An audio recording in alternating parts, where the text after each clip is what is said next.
Shalom Obracha, que Hashem vous protège, il vous donne la santé, la joie, la prospérité.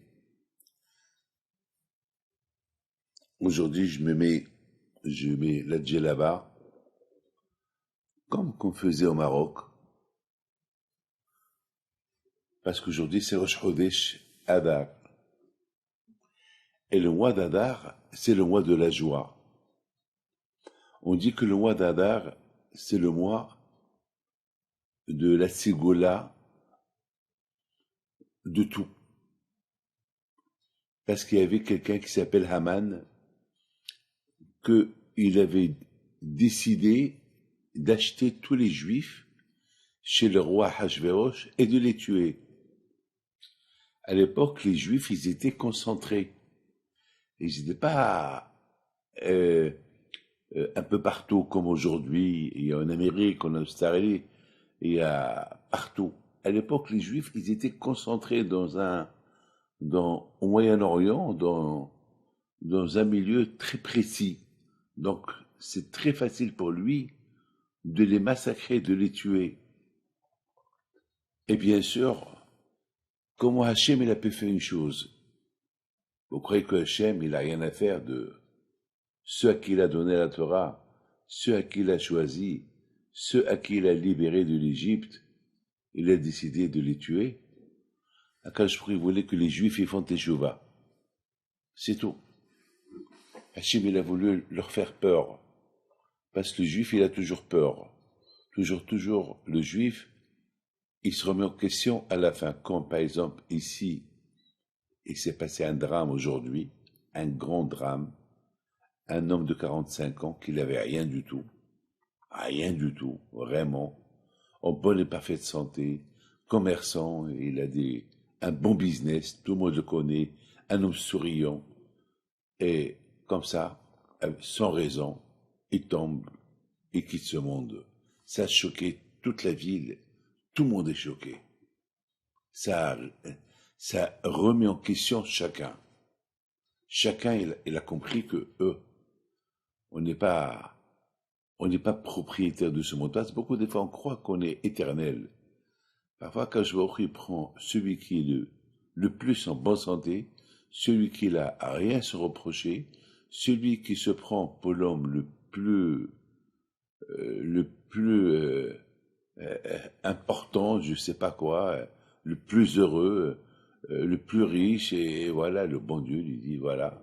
Et il nous montre à nous tous que la vie de chacun de nous, elle n'est pas granted, c'est pas, Hachem, il n'est pas obligé de te la donner. Il faut savoir une chose, que Hachem, il nous doit rien. On doit tout à Hachem. Hachem, il nous doit rien.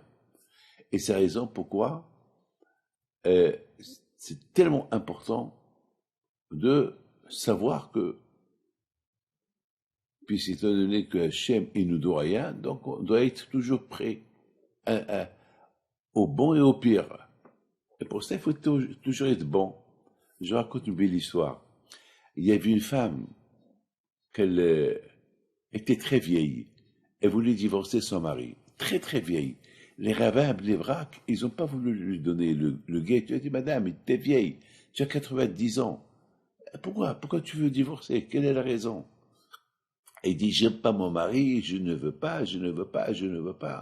Et chaque fois, elle leur disait, mais vous êtes en train de me faire souffrir de rester avec un mari que je ne peux pas supporter.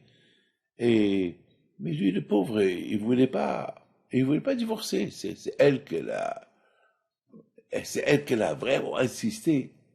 Alors finalement, les rabbins lui ont dit, mais attends, mais qui va s'occuper de toi? Tu es vieille. Qui va s'occuper de toi? Et il dit, je m'en fous. Même que personne ne s'occupera de moi, je veux divorcer. Je veux pas être avec lui. J'ai un peu d'argent, je vais aller aux maisons des vieux, des vieilles, et je passerai là-bas les quelques jours, les quelques semaines, les quelques mois, les quelques années qui me restent de ma vie, mais pas avec lui. Et il lui a dit, pourquoi? Quelle est la raison pourquoi? Votre mari, il est encore, même qu'il est vieux, il est encore en bonne santé, il t'aide quand même à la maison. Elle leur a dit, mais l'idée que s'il meurt, je dois rester assise les 7 jours par terre, parce que c'est mon mari, et je dois faire le mois pour lui, et je dois faire l'année pour lui, ça m'angoisse, je ne peux pas, eh ben, ils lui ont donné le guet. Ils lui ont donné le guet. Et le lendemain, c'est elle qui est morte, Leicester. C'est elle. C'est elle qui est morte. Mais le mari, malgré tout, il a, même qu'il était divorcé d'elle, et qu'il n'avait pas besoin de faire Shiva pour elle, il l'a fait quand même. Un bon mari. Mes amis, vous voyez, beaucoup de fois on croit c'est l'autre qui va lui arriver quelque chose, et c'est pas l'autre, c'est l'autre. Vous savez, vous voyez. Donc, donc, ma- donc combien on doit prier à Kadosh Baruch Hu. La prière, Kadosh Baruch Hu, beaucoup de fois, il nous réveille. Regardez aujourd'hui. Aujourd'hui, vraiment, hein, on voit, on voit aujourd'hui, la tension qu'il y a en Iran avec Israël, dans le Moyen-Orient. On ne sait pas, on ne sait pas ce qui va se passer. Moi, si quelqu'un me pose une question que je pense, je dis que Dieu fasse qu'il y ait la paix, que ça s'arrange. Parce que personnellement, ça n'arrange personne une guerre. Une guerre, ça porte que la destruction. Je ne sais pas ce que l'Amérique a fait au Moyen-Orient avec toute son armée. Je ne sais pas ce qui se passe avec l'Iran, je ne sais pas ce qui se passe avec le Moyen-Orient. Enfin, les avis, ils sont partagés. On ne sait pas ce qui va se passer. Et on dirait que tout ça, ça se passe, on dirait, à cause d'Israël. Donc, mes amis, chaque année, lorsqu'on fait la Haggadah, on dit Vihi sha'amda la'avotenu belanu, shelo echad bilbad. On dit c'est grâce à la Torah qui nous a protégés en Égypte. Cette Torah qu'on devait recevoir. Parce qu'il n'y avait pas la Torah, il n'y avait pas de raison pour que le bon Dieu il nous libère de l'Égypte. Donc, grâce à la Torah, Kashkh nous a libérés de l'Égypte.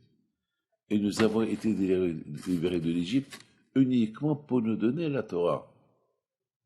Mais il s'est passé quelque chose. Lorsque les Juifs ils sont arrivés, tout était bon jusqu'à maintenant. Paro, il a donné son aval, son accord. Il a dit, quittez, prenez ce que vous voulez. Ils ont vidé l'Égypte. Ils ont pris tout ce qu'ils pouvaient prendre. Ils l'ont pris. Les Juifs, ils ont pris. Mais maintenant, il s'est passé quelque chose. Paro, il a regretté d'avoir envoyé les Juifs. Il est retourné pour les récupérer. Mais c'est de la folie. Il est fou. Il est fou, je ne comprends pas. Ben, mes amis, on apprend une chose, que l'être humain toujours est têtu. Lorsque tout va mal, il fait tout pour demander à bon Dieu pardon. Et lorsque tout va bien, il oublie, il retourne encore à la caisse de départ. Encore il redevient. Ah, c'est ce que Paro il a fait. Au départ, il était super content de se débarrasser des Juifs, et à un moment donné, maintenant, il ne veut plus se débarrasser des Juifs, il veut les récupérer encore, malheureusement. Et alors Cachereau a dit, bon, puisque tu as envoyé les Juifs avec regret, donc ça veut dire que tu penses toujours, tu es puissant, tu n'as pas compris c'est moi le Dieu, tu veux faire la concurrence avec moi, tu te prends pour je sais pas quoi, alors je m'occupe de toi. Mes amis, il est arrivé quelque chose de spectaculaire. Les Juifs, ils ont continué jusqu'à vers la mer. Vous imaginez, mes amis, c'est là que il ne faut pas lire l'histoire de la Torah comme une histoire. Il faut lire l'histoire de la Torah comme un enseignement pour apprendre. Les Juifs, ils arrivent jusqu'à la mer. Alors, les Juifs ils disaient à Moshe Rabbeinu, on va faire quoi? On va continuer, on va marcher vers la mer, on ne sait pas nager. Comment on va faire? Et mon cher Rabbeinu, il dit à Hachem, qu'est-ce qu'on va faire? Et Hachem lui dit, tu vas pointer tes mains sur la mer, et pas avec le bâton.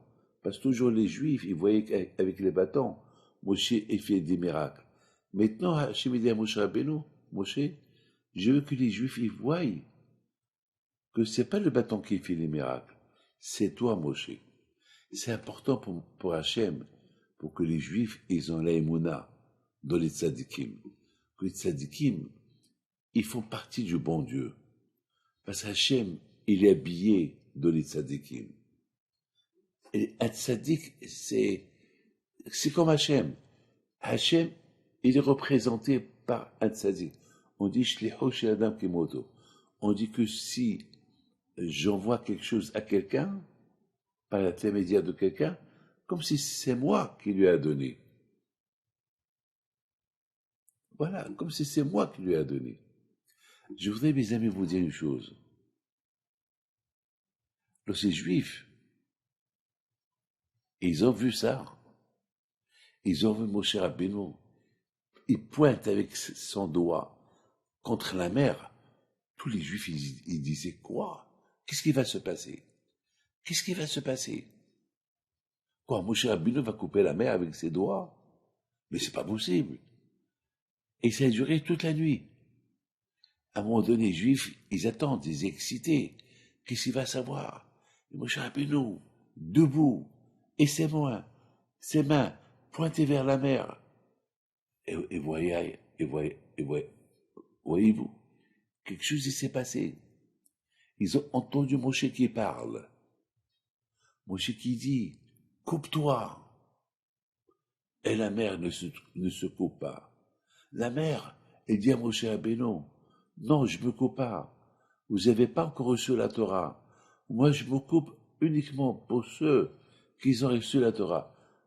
Comme, vous connaissez l'histoire de Rabbi Pinhas ben Yair, le beau-père de Rabbi Shimon bar Yochai, que lui, une fois, il devait traverser une rivière, et il n'arrivait pas à traverser parce qu'il ne sait pas nager, et il devait traverser pour aller faire une mitzvah. Et Rabbi Pinhas ben Yair, il parle à la rivière, il dit à la rivière, coupe-toi. Et comme que la rivière lui dit, non, je ne me coupe pas.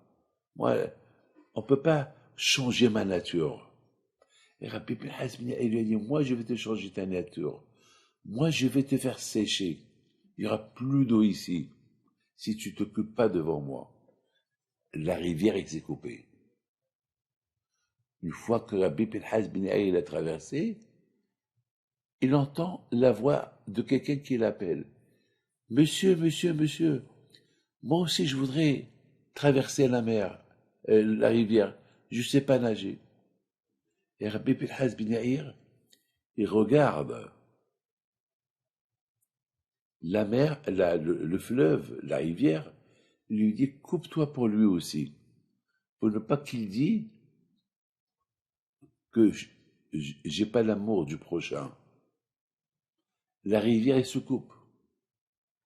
Une fois qu'il a traversé et tout est rentré en ordre, il y a un monsieur qui n'est pas juif. Il dit, Rbé, oui, je suis pas juif comme vous, et je vous en prie. Moi aussi, je ne sais pas nager. Fais-moi plaisir. J'ai vu toute cette scène extraordinaire. Il n'y a que Hakadosh Baruch Hu qui peut faire ça au Rama. Pitié pour moi. Et Rabbi Pinhas ben Yair, il regarde la rivière. Il dit, rivière, eh ben aujourd'hui je t'ai donné du travail. Tu vas te couper pour celui-là aussi, même s'il n'est pas juif. Pourquoi? Pour ne pas qu'il dise qu'on est raciste. Qu'on fait qu'aux juifs les miracles et pas aux non-juifs. Et la rivière s'est coupée. Alors là, le Or HaChaim HaKadosh il pose une question. Quelle est la différence entre Moshe Rabbeinu et Rabbi Pinhas ben Yair? Pourquoi Moshe Rabbeinu il n'a pas réussi à couper la mer, même que c'est Hachem qui lui a dit de couper la mer, et il n'a pas réussi? Et Rabbi Pinhas ben Yair, qui était 1000 ans après lui ou plus, la mer s'est coupée pour lui. Pourquoi? Et le Arahaim Akadosh répond, la différence entre les deux générations, la génération de Moshe Rabbeinu et la génération de Rabbi Pinhas ben Yair, c'est que dans la génération de Moshe Rabbeinu, les Juifs, ils n'ont pas encore reçu la Torah. La mer, elle peut se couper, mais elle se coupe uniquement pour des gens qui ont la force de la Torah. Parce que la Torah, elle connecte les gens avec Akadosh Baruch Hu. Donc les tzadikim, ils ont le pouvoir de changer la nature avec la force de la Torah. Mais, étant donné qu'ils n'avaient pas encore reçu la Torah n'a pas voulu se couper. Il a fallu que Hachem il dit à la mer, oui, tu as raison, tu changes ta nature que pour ceux qui ont reçu la Torah. Mais eux, maintenant, ils vont aller la recevoir. Donc, quelques jours, ils vont arriver au mont Sinaï, et ils vont recevoir la Torah. Donc, tu vas te couper pour eux, et en plus, il y a déjà quelques mitzvot qu'ils sont en train de faire. Ils mettent Tchilin, ils font Shabbat, ils mangent Kasher, et en plus, c'est à travers eux, je vais construire le peuple de la Torah. Donc, tu vas te couper pour eux. Mes amis,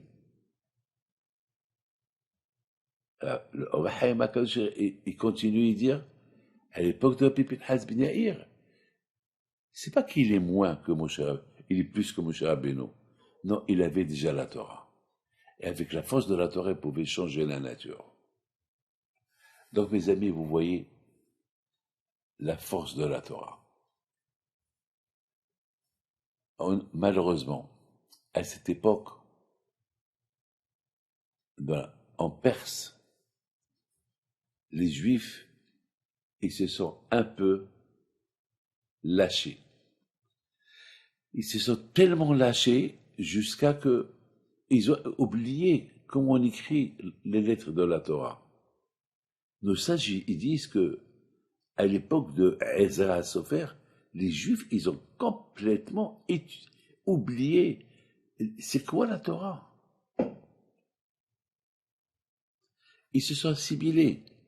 D'ailleurs, même le Kohen Gadol, qui devait être Kohen Gadol s'il y avait le Beth Amikdash, il s'appelle Yoshua Kohen Gadol, ses enfants, ils étaient mariés avec des noms juifs.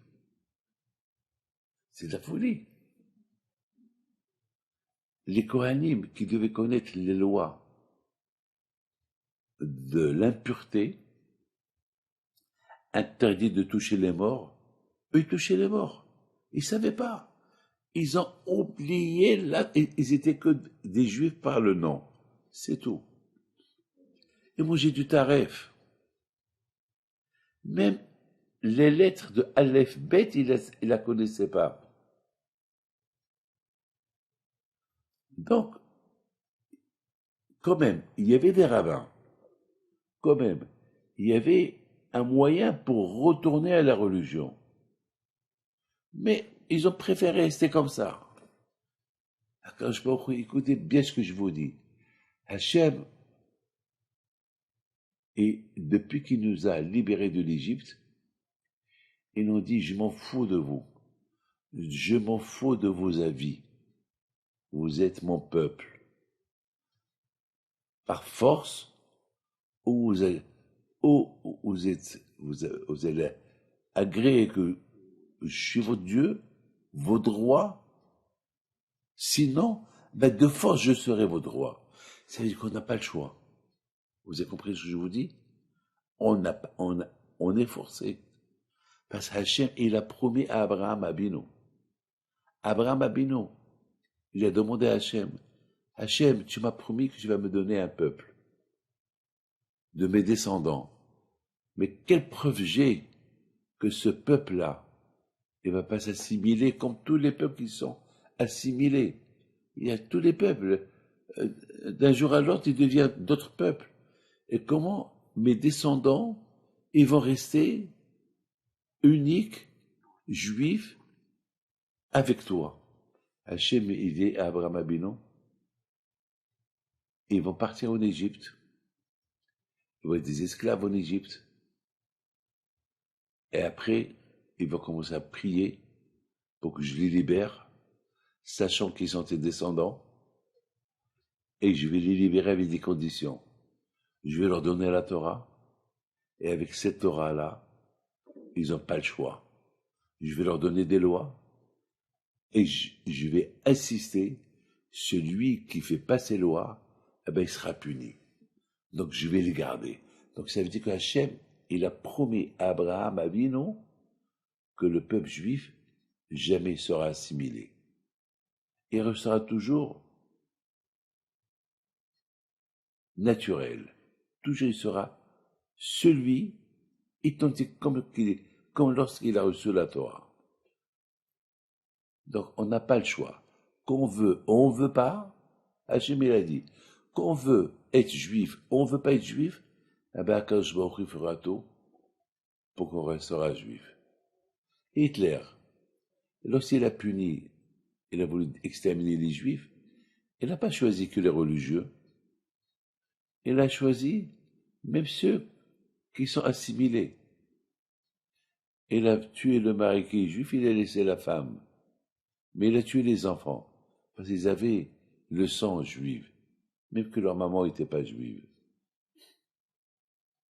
Hachem, on n'a pas le choix. Écoutez, il y a beaucoup de gens qui disent, ah ben, je fais ce que je peux. Ah ben, je fais ce que je veux. Et le bon Dieu répond, fais ce que tu peux, fais ce que tu veux, moi je fais de toi ce que je veux, que tu le veuilles ou pas. Eh bien, mes amis, c'est ce qui s'est passé à l'époque de Haman. À l'époque de Haman, les Juifs, ils étaient assimilés. Les Juifs, ils se sont un peu, ils voulaient plus retourner en Israël. Les Juifs, ils en voulaient rester dans Madaï et Paras. Ils étaient bien là-bas. Il leur manquait rien du tout. Même que Koresh, il a commencé à construire le Beth Amikdash. Et Hachorosh, il a arrêté les travaux. Les Juifs, c'est pas tous les Juifs qui ont quitté la diaspora pour retourner en Israël, pour reconstruire le deuxième temple. Non. Alors qu'Hachorosh, il a toujours des moyens. Haman, il est sorti de cette masse. Il a trouvé des trésors et il est devenu. Écoutez, nos sages, ils disent que Haman, il a trouvé des trésors que Youssef Hatzadik, lorsqu'il a vendu la nourriture à l'époque, qui avait les sécheresses, Youssef Hatzadik, il a caché dans des grottes des trésors d'or et d'argent dans 3 endroits différents. Une grotte de trésors, c'est Korah qui l'a trouvé lorsque les Juifs ont quitté l'Égypte. C'est pour ça qu'on dit que Korah était un homme riche, et avec sa richesse, il est devenu fou. À la fin, il est mort, parce qu'il a voulu faire une révolution contre Moshe Rabbeinu. Le deuxième trésor, c'est Haman qui l'a trouvé. Et c'est pour ça qu'il était milliardaire. Il était plus riche que le roi Ahasveros, qui était multimilliardaire de l'époque. Haman était plus riche que lui. Et le troisième trésor, c'est Mashiach qui va le trouver. Et Mashiach, il va donner à chaque juif un petit quelque chose en souvenir. Un souvenir de tout cet exil qu'on a passé depuis la création du monde jusqu'à maintenant. Mais maintenant, revenons à Haman. Il est devenu riche grâce à l'argent de Youssef Hatzadik. Vous vous rendez compte? Et grâce à l'argent de Youssef Hatzadik, Haman, non seulement qu'il est devenu riche, mais au lieu de dire merci à Youssef, que c'est grâce à lui qu'il est devenu riche, il a voulu exterminer tous les Juifs. Il avait la haine du juif, comme aujourd'hui. Il y a des gens qui détestaient les juifs sans raison, sans rien. Mes amis, un anti-juif, il n'a pas de raison pour détester un juif. Il n'a pas de raison. Parfois, ça peut venir d'Hachem.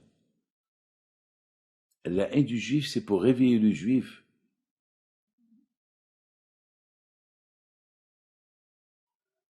Alors, retournez vers Hachem. Celui-là, il m'aime pas, parce que moi, je me suis éloigné d'Hachem. Donc, les juifs à cette époque-là, ils n'avaient pas le choix. Ils devaient que faire teshuva. Ils ont commencé à crier, à prier à Kadosh Baruch Hu. Lorsqu'ils ont entendu que Haman, il a voulu les exterminer, il leur reste une seule chose, la prière.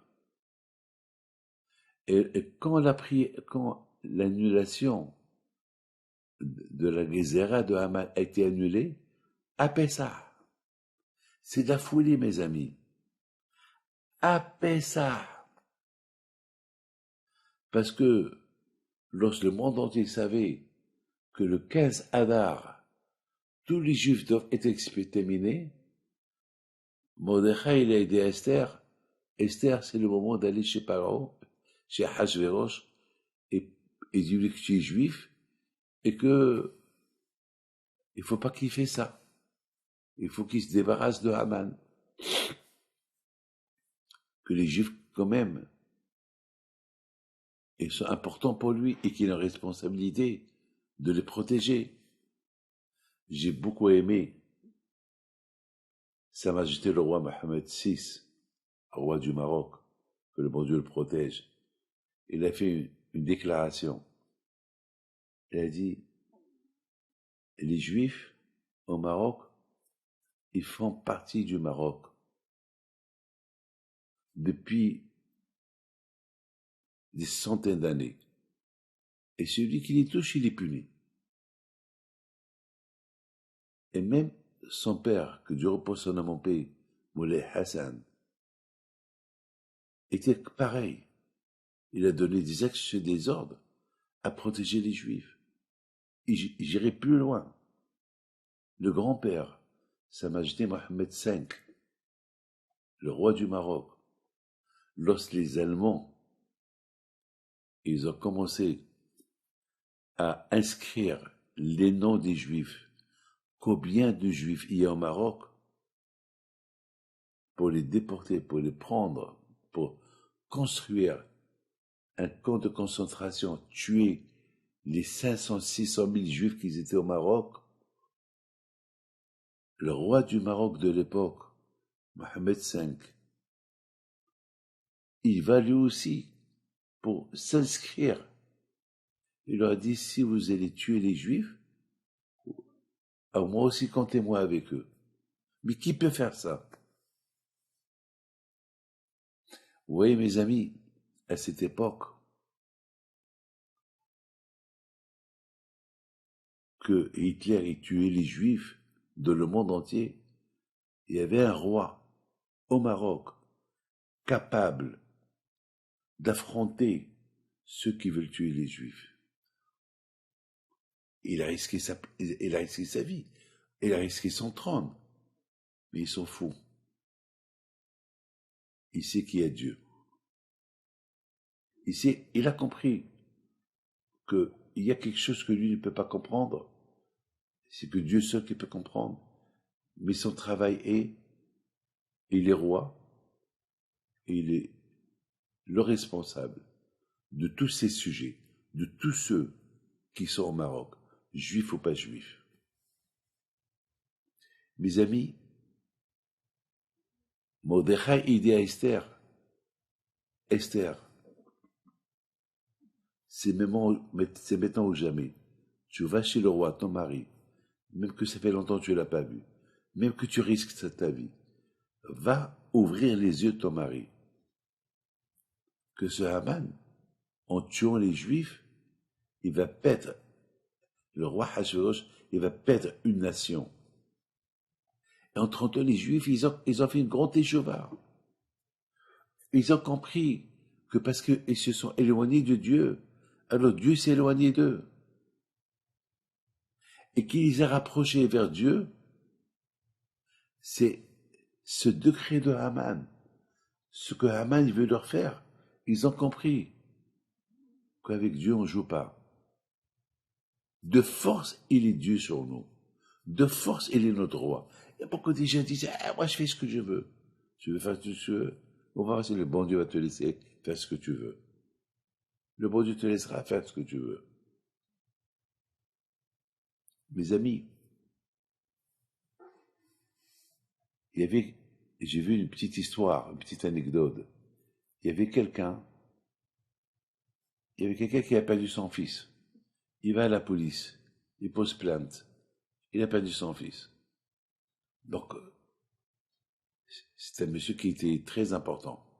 Donc, tout le monde était à la recherche de ce garçon-là. Tout le monde, à gauche, à droite, la police. Ils ont même envoyé des policiers d'autres endroits, partout. Ok. Parce que c'est un monsieur qui fait partie de la ville. Maintenant, imaginez-vous que c'est le fils du roi qui l'est perdu. Eh ben, si le fils du roi il est perdu, qu'est-ce qui va se passer? Eh ben, ça va être chacun, il va chercher le fils du roi, parce que chacun, il a une responsabilité vis-à-vis du roi.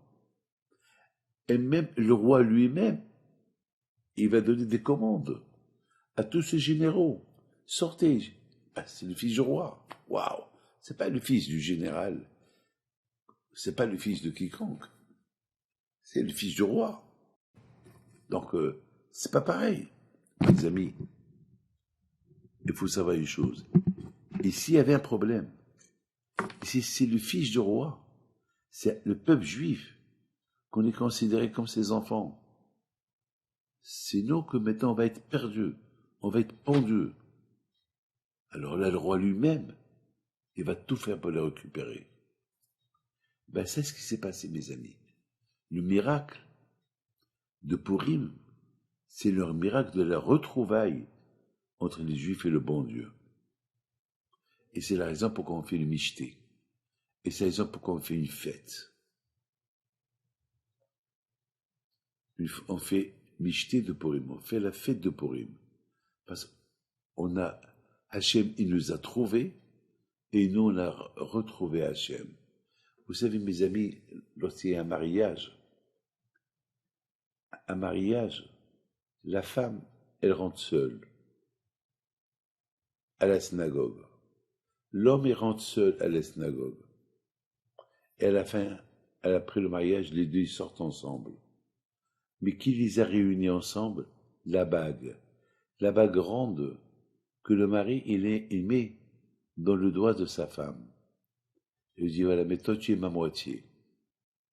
Mes amis, ne pas oublier que nous sommes la moitié du bon Dieu. Et Akadosh Baruch Hu, il a fait à ce que chaque Purim, on donne le mahatzit à shekel. À l'époque, au Beth Amikdash,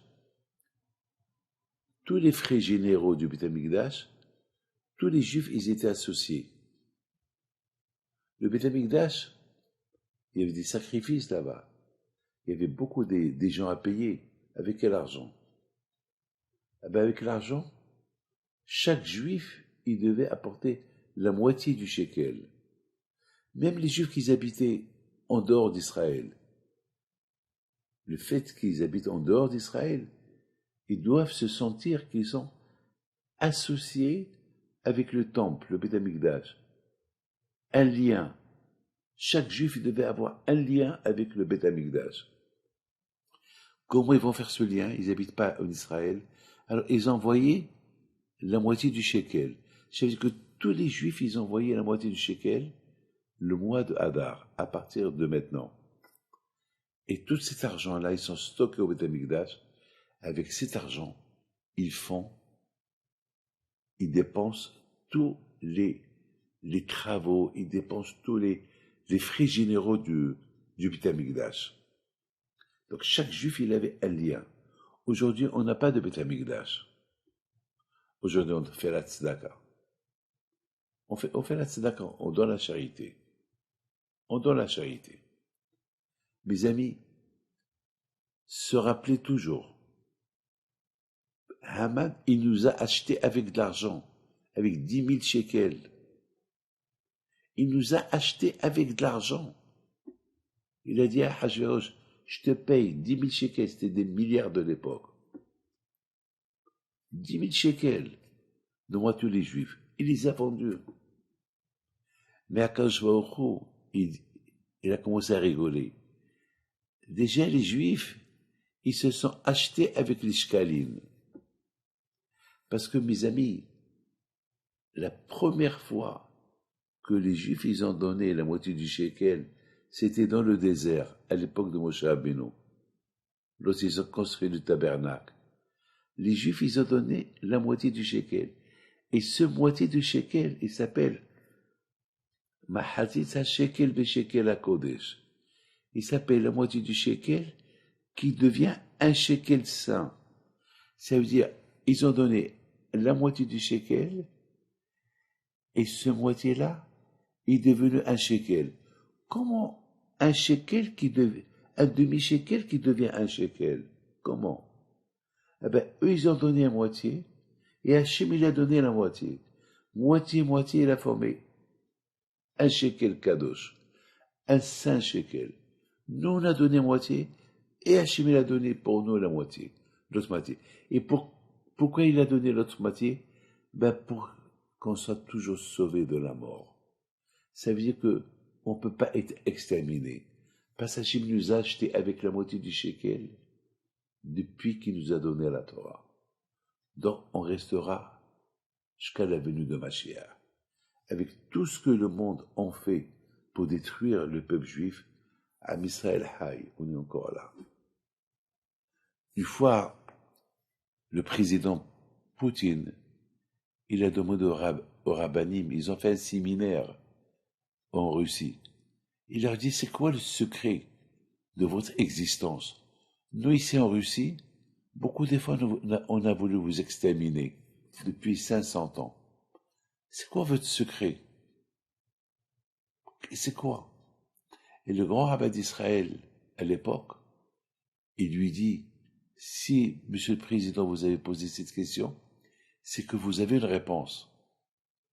Vous savez qu'est-ce que le président Poutine a répondu? Vous savez que le président Poutine, c'est un grand rabbin, pardon, c'est un grand ami du grand rabbin de la Russie. Il toujours discute avec les religions. Et vous savez que le prince Charles de l'Angleterre toujours était un grand ami avec le grand rabbin d'Angleterre, Alav Shalom, le rabbin Zaks, qui est décédé. Il l'adorait. Il parlait toujours Torah. Il voulait savoir sur la Torah, il était toujours intéressé. Mes amis, c'est extraordinaire. C'est extraordinaire. Le président Poutine, il répond au grand rabbin d'Israël, ben, il lui dit, eh ben, votre force d'existence, parce qu'il y a la Torah. Parce que vous étudiez votre Torah. Pas toujours on entend que vous parlez que Torah, Torah, Torah. Et c'est quoi la Torah? C'est la religion, manger cachère, faites ça, faites ça. C'est ça votre force. En ça, personne ne peut vous battre. Vous êtes unis autour de votre Torah que votre Dieu vous a donné. Et vous êtes croyants en Dieu. Napoléon, c'est ce qu'il a dit aussi. Napoléon, le jour de Tisha B'Av, il a dit aux Juifs, mais pourquoi vous faites Tisha B'Av? Ils lui ont dit, parce qu'on a perdu notre temple il y a 1000 ans. Il leur a dit, vous êtes en train de pleurer 1000 ans pour ce qui s'est passé? Il a dit oui. Il a dit, ah ben, si vous pleurez votre temple qui a été détruit il y a 1000 ans, c'est que ces pleurs-là, ils vont devenir des joies. C'est qu'un jour, vous allez le construire. Et oui, il a raison, on va le construire. Mashiach viendra, il va le construire. Mes amis, la fête de Purim, c'est la fête de la moitié. Vous avez compris? Notre retour vers Hachem. Et lorsqu'on retourne vers Hachem, on devient une seule personne. Hachem, nous et la Torah. C'est ça Purim. Mais qui a fait que Haman a voulu détruire les Juifs? Qui a fait que Hitler a voulu détruire les Juifs? Qui a fait que dans chaque génération il veut détruire les Juifs? Lorsqu'on s'éloigne d'Hachem, on perd notre moitié. Et lorsqu'on s'est réunis, la moitié se réunit avec l'autre moitié, tout devient normal et en ordre. Comme un mariage. Un homme, une femme. J'étais à un mariage cette semaine. J'ai vu le couple. Comme l'homme est rentré, la femme est rentrée, très religieux. Et à un moment donné, la robe de la femme, elle a touché un peu le costume de son futur mari. Et tout de suite, j'ai remarqué que la femme, vite, elle a fait un espace pour ne pas que sa robe, elle touche les vêtements de son futur mari. Et j'ai beaucoup adoré ça. Et après, ils se sont mariés. Ils sont sortis les deux mains à la main. Il y a une demi-heure, même la robe n'a pas touché le mari. Et maintenant, ils sortent main à la main. C'est sa femme. C'est sa moitié.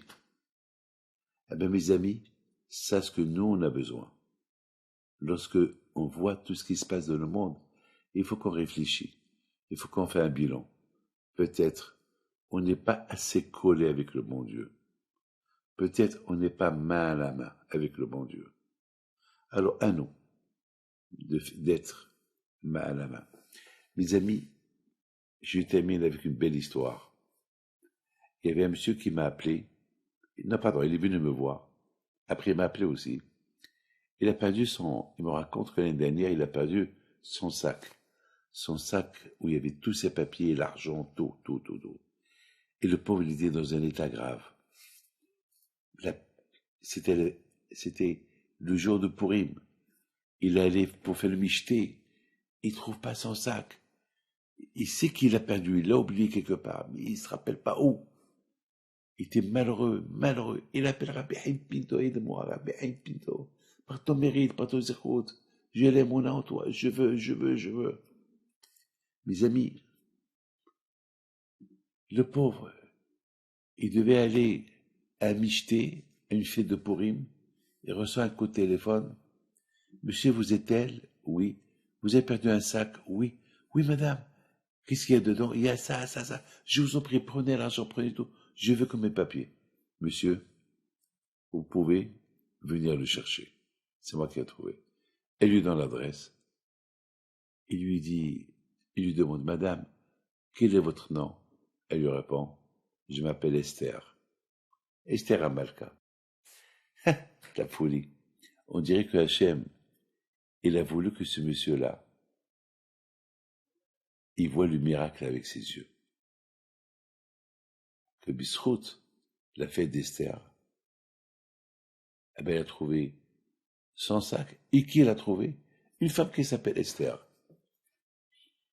Mes amis, la fête de Purim, c'est la fête du retrouvail. On s'est retrouvé avec le bon Dieu. On a fait Teshuvah. Là, vraiment, on a fait une Teshuvah, une grande Teshuvah, à tel point que nos sages disent qu'à Purim, les Juifs, c'est comme s'ils ont reçu la Torah. C'est devenu le jour de Purim comme matin Torah. Comme maintenant, ils ont reçu la Torah à nouveau. Parce qu'ils se sont éloignés. La seule chose qui les a ramenés vers Dieu pour être ensemble, unis comme un homme, une femme, c'est la Torah. On s'éloigne de la Torah, le bon Dieu s'éloigne de nous. On se rapproche vers la Torah, le bon Dieu se rapproche de nous. Aujourd'hui, avec tous les problèmes qu'il y a dans le monde, il faut se rapprocher. Voilà, je vous le dis. Chacun et son problème avec le bon Dieu, chacun y fait ses efforts. Que le bon Dieu vous protège, il vous donne bonne santé, et la santé, qu'on aura des bonnes nouvelles. Amen.